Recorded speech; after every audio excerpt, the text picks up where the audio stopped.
My sister faked messages claiming they were from my late grandmother to steal my inherited condo. Can you imagine losing your beloved grandmother, only for your own sister to forge text messages from the dead, file a baseless lawsuit, and then actually break into and move into the condo grandma left you? This isn't some crazy movie plot, this is my life. And I had to fight my own flesh and blood in court, proving fraud, just to get back what was rightfully mine. I never thought I'd be telling a story like this. But here I am, just a few months after my grandmother's passing, dealing with a family situation that spiraled completely out of control.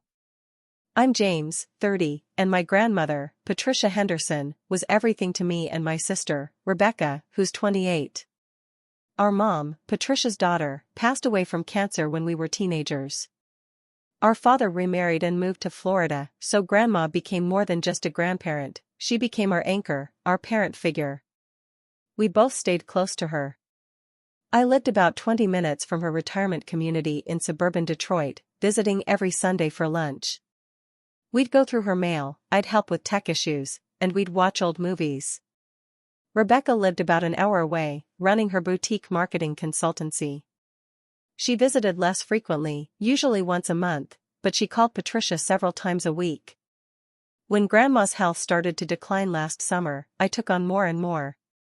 Driving her to appointments, coordinating with her medical team, spending every evening at the hospital after work. Rebecca visited on weekends, client commitments often making regular visits impossible. Patricia passed away peacefully in September. The funeral was small, beautiful. Rebecca gave a lovely eulogy. I read a poem Grandma had loved. For a brief moment, amidst our grief, Rebecca and I felt united. That unity shattered exactly 1 week later.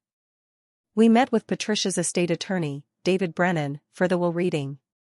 Grandma's will was comprehensive, specific. Clearly, she'd put a lot of thought into it. She'd left me, James Morrison, her downtown Detroit condominium, Unit 14B, including all contents. Also, her first edition books, my great-grandfather's vintage watch collection, and $30,000 in cash. Rebecca Morrison received her complete jewelry collection, appraised at $45,000, including our great-grandmother's 3-carat diamond ring. Her 2019 Lexus ES 350. Her investment portfolio worth $75,000, and $50,000 in cash. The rest was to be divided equally. At first, Rebecca seemed satisfied. She even said Grandma had been more than fair, and she loved the jewelry.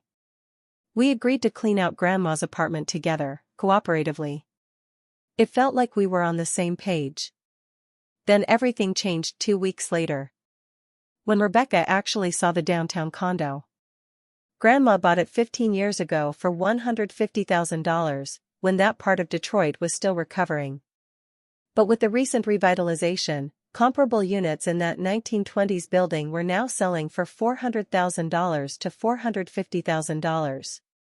It was a beautiful place, original hardwood floors, exposed brick, 12-foot ceilings, huge windows overlooking the park. Patricia had furnished it beautifully. Rebecca's first words upon entering? "This is worth way more than what I got." My heart sank. I tried to explain that the jewelry and investment portfolio were substantial gifts. But Rebecca just pulled out her phone, pulling up real estate websites, calculating. Her demeanor shifted, instantly, from grieving granddaughter to calculating businesswoman. That's when she brought up the down payment gift. 5 years ago, Grandma had gifted me $20,000 to help with my first house. This wasn't a secret. She'd done similar things for both of us. Rebecca had received $25,000 to launch her marketing consultancy a year prior. All properly documented. But now, Rebecca argued that because Grandma had already helped me buy a house, the downtown condo must have been intended for both of us to share. Her logic was that Patricia wouldn't have wanted me to have 2 properties while Rebecca got only money and jewelry. I pointed out the obvious flaws. First, the $20,000 gift was 5 years ago, totally separate. Second, the will was explicit. To my grandson, James Morrison, I leave my condominium, to be his sole and separate property. The language couldn't have been clearer. Rebecca's response? She questioned whether Grandma had been fully aware of the condo's current value when she wrote the will 3 years ago. She suggested Grandma would have wanted to update it. This ignored the fact that Patricia was incredibly financially savvy, a bookkeeper for 40 years, managed her own investments, regularly reviewed her assets.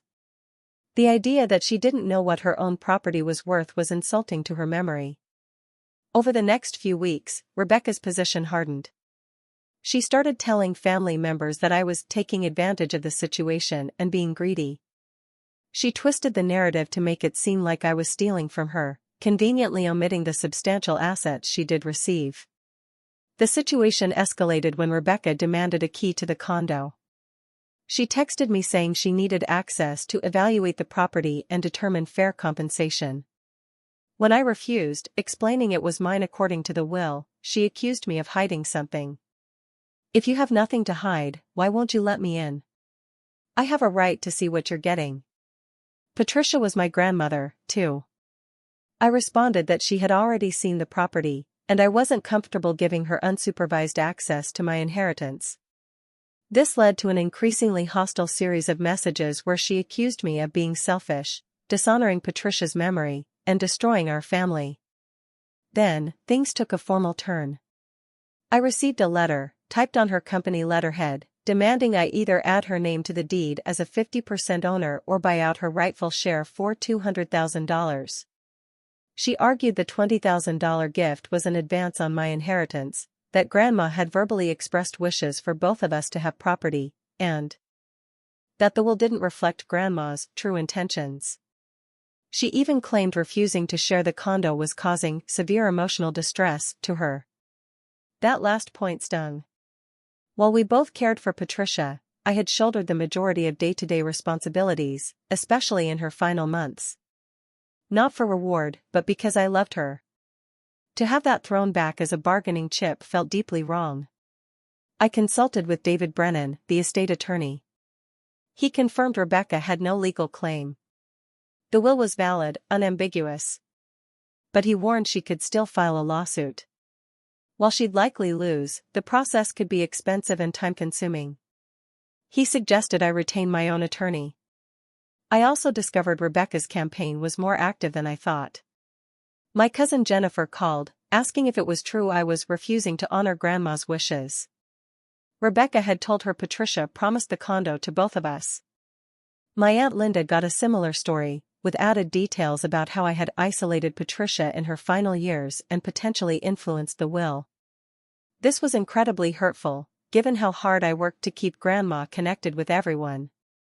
Rebecca had also taken to social media, posting vague but pointed messages about family betrayal. The stress was affecting every part of my life. My girlfriend, Sarah, was supportive, but clearly tired of the drama. My work suffered. Sleep was a luxury. I found myself replaying conversations, wondering if I could have handled things differently. What made it so painful was that Rebecca and I had a decent relationship before this. We weren't best friends, but we always supported each other. Now, I felt like I was seeing a side of her I never knew existed.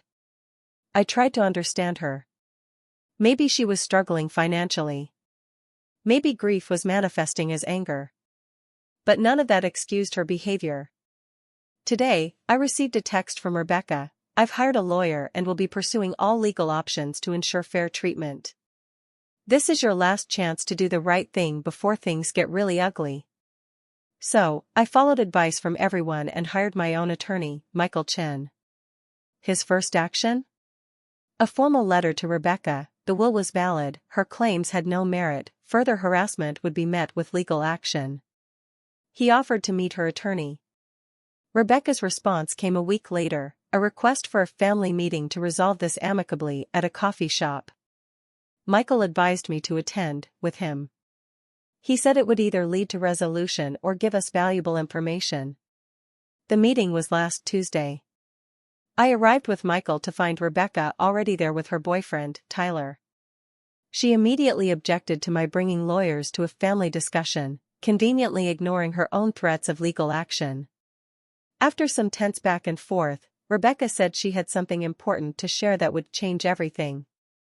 She pulled out her phone and showed us printed screenshots of text messages, allegedly between her and Patricia. Dating back 2 years, they talked about the condo. "Dear, I want you and James to share the downtown condo when I'm gone. He already has his house, so it only seems fair. I'm planning to update my will next month to reflect our discussions about the condo." The last message was allegedly sent just 6 weeks before Patricia passed away. I stared at them in shock. Not because I believed them, but because they were so obviously fake. I couldn't believe Rebecca thought anyone would fall for it. Here's why. First, the writing style was completely wrong. Grandma texted like a typical 82-year-old, short, all caps, ellipses, autocorrect errors. These messages read like a 28-year-old trying to sound like a grandmother. Perfect grammar, modern phrasing Grandma never used. Second, Grandma used voice-to-text exclusively for longer messages, which always resulted in hilarious misinterpretations.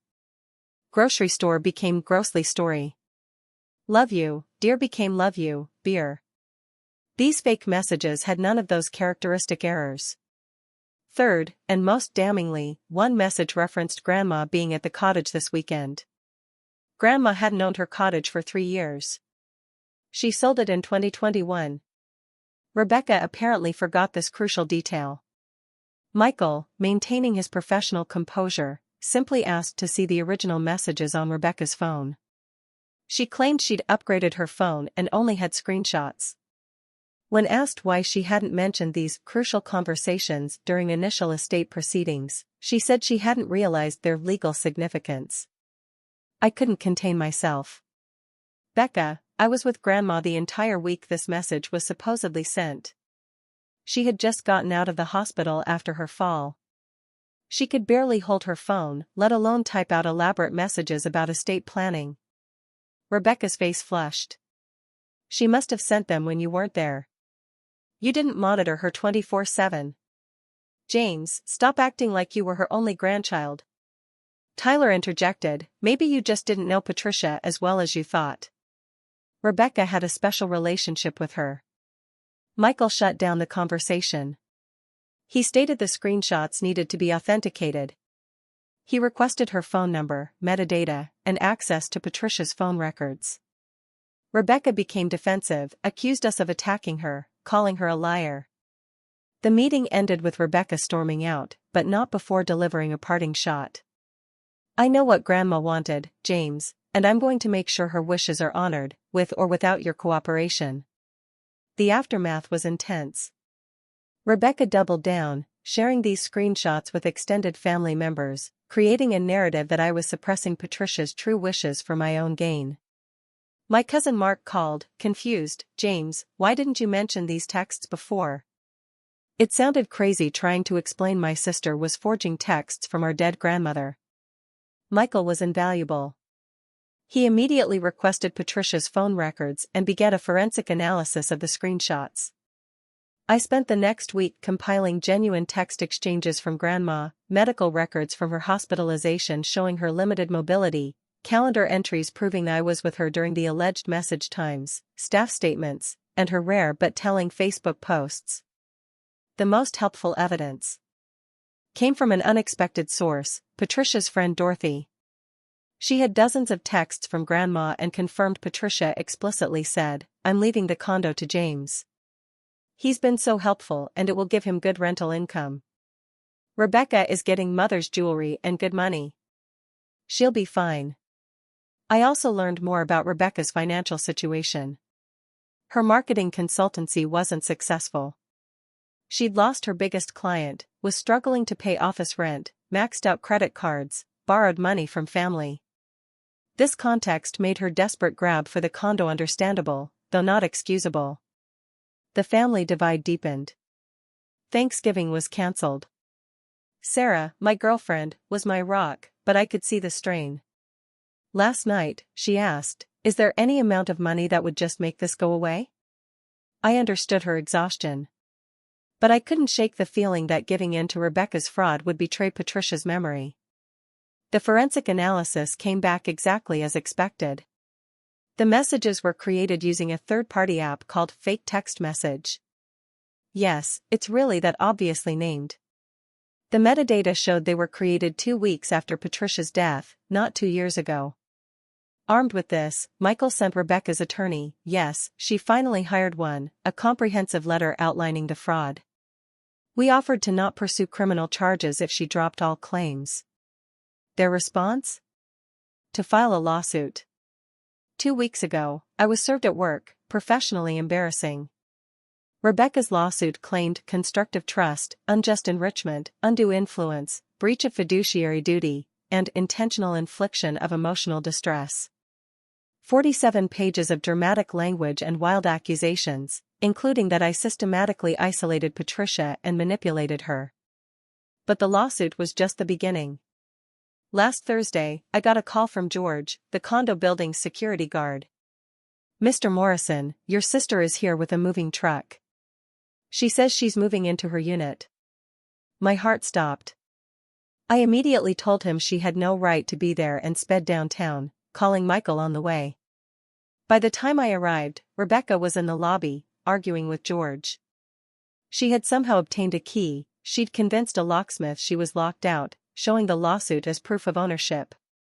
She had already sweet-talked a different building employee into helping her move boxes before George's shift started. When I confronted her, she was eerily calm. "I'm just moving into my property, James. My attorney says I have every right to access the condo while our ownership dispute is pending. I called the police, but they said it was a civil matter. They wouldn't even treat it as trespassing." By the time I got up to the condo, Rebecca had moved in several boxes, a desk, 2 chairs. She'd hung up a whiteboard with her company logo, setting up a computer. "This is perfect for my client meetings," she said, as if we were having a normal conversation. "The view is so much better than my current office. We really should have been sharing this space all along." I was speechless. My sister was standing in my condo, acting like she owned it, while I stood there, powerless. Michael advised me not to physically remove her or her belongings, as that could be used against us. That night was one of the worst of my life. I stayed in the primary bedroom. Rebecca occupied the second. She actually had the audacity to knock on my door at 10 p.m. asking for the Wi-Fi password and suggesting we work out a roommate agreement. I spent the entire night on the phone with Michael, preparing emergency court filings. We documented everything. Over the next 3 days, while waiting for our emergency hearing, Rebecca made herself completely at home. She changed the building's contact records to include her name. She told neighbors she'd resolved an inheritance dispute. She posted on Instagram and LinkedIn about her new downtown office space. She conducted 2 client meetings in the condo. She even hosted a networking event, introducing me to her guests as her brother and roommate who was adjusting to the new arrangement. Monday's emergency hearing was a circus. Rebecca showed up impeccably dressed, looking every inch the successful businesswoman. Her attorney argued she had a colorable claim to ownership and should be allowed access. He actually used the phrase self-help remedy to describe her breaking into my property. Michael came prepared for war. He presented the original will. The forensic report proving the text messages were fraudulent. Security footage of Rebecca obtaining the key through false pretenses. Building records. Police reports. Screenshots of her social media. Affidavits from neighbors. The judge, Honorable Margaret Chen, was visibly annoyed. She questioned Rebecca directly about the fraudulent text messages. Rebecca's composure cracked. She cried, claiming she remembered them differently and might have been confused by grief. Judge Chen wasn't buying it. She granted our emergency injunction, ordering Rebecca to immediately vacate the property, surrender all keys, and cease representing herself as an owner. She also scheduled an expedited hearing on our motion to dismiss the lawsuit. Rebecca accused me of stealing her inheritance, dishonoring Grandma.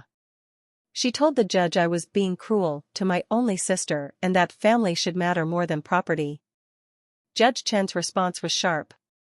"Miss Morrison, family should matter more than property. Perhaps you should have considered that before filing this lawsuit and unlawfully entering your brother's home. The judge gave Rebecca 24 hours to remove her belongings under police supervision.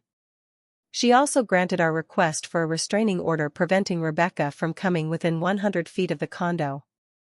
The next day's move-out was tense. Rebecca arrived with Tyler and 2 friends, all glaring at me like I was the villain. She made passive-aggressive comments throughout. "I hope you're happy, James. You got what you wanted. Grandma would be so disappointed in how you've treated me. This condo means more to you than your own sister. I can't believe you called the cops on your own family." She had managed to spread her belongings throughout the entire condo in just 4 days. It took 3 hours to ensure everything was removed. I documented the entire process. Before leaving, she looked me in the eye and said, "You may have won this round, but I know what Grandma wanted. This isn't over." The aftermath has been extensive. I immediately changed all locks and had a security system installed. Building management was mortified and banned Rebecca from the property. Michael is pursuing sanctions against Rebecca and her attorney for frivolous litigation. The forensic evidence of fraud has been forwarded to the prosecutor's office for potential criminal charges. The family fallout has been severe. Rebecca has painted herself as the victim. Thanksgiving was cancelled.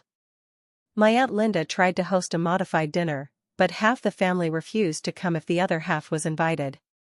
The investigation into Rebecca's finances revealed the depth of her desperation. She owes 3 months of back rent, maxed out credit cards, borrowed money from multiple family members. Her business has essentially collapsed. This explains, but doesn't excuse, her behavior. I've been seeing a therapist to process the grief, not just for Patricia, but for the sister I've lost. Dr. Williams has helped me understand that Rebecca's actions aren't really about the condo. They're about desperation, entitlement, and deep-seated resentment. I've learned hard truths about family. Blood doesn't guarantee loyalty. Sometimes protecting yourself means accepting that a relationship is irreparably broken. Some relatives have surprised me with their support. Others have disappointed me. My cousin Jennifer, who initially believed Rebecca's lies, reached out to apologize. She'd asked Rebecca for proof of the text messages and was blocked on all social media in response. That opened her eyes. Patricia's friend Dorothy has been a godsend, reminding me I'm honoring Patricia's actual wishes. As for the lawsuit itself, we have a hearing next month on our motion to dismiss. Michael is confident it will be thrown out. I've started the process of renting out the condo. My initial plan for financial security has morphed into hoping I just break even after this mess. Sarah and I are still together, but this ordeal has tested our relationship. We're in couples counseling. The most tragic part is that Patricia's estate, which she carefully planned to provide for both grandchildren, has instead torn us apart. The woman who loved family above all else would be heartbroken. I don't know if Rebecca and I will ever speak again. Part of me mourns the relationship. Another part recognizes that someone capable of this level of deception and manipulation isn't someone I want in my life. The sister I thought I knew maybe never really existed. To those asking why I didn't just give her money, I considered it. But ultimately, this was about more than money. It was about truth. Respect for Patricia's wishes. And not rewarding fraudulent behavior. If I had given in, what would have been next? I'm sharing this as a cautionary tale. Get your own attorney in inheritance disputes, document everything obsessively, and don't assume family members will act reasonably when money is involved. Stand firm when you're in the right, even when it's painful. This is hopefully my final update. The condo is secure. The lawsuit is dismissed. And I'm moving forward with my life. It's not the outcome I wanted, but it's the one Rebecca forced through her choices. Rest in peace, Patricia. I'm sorry your legacy became a battleground, but I promise your true wishes will be honored. Has anyone else out there faced this kind of shocking betrayal from a family member over an inheritance? How did you cope, and what lessons did you learn? Please share your stories in the comments below.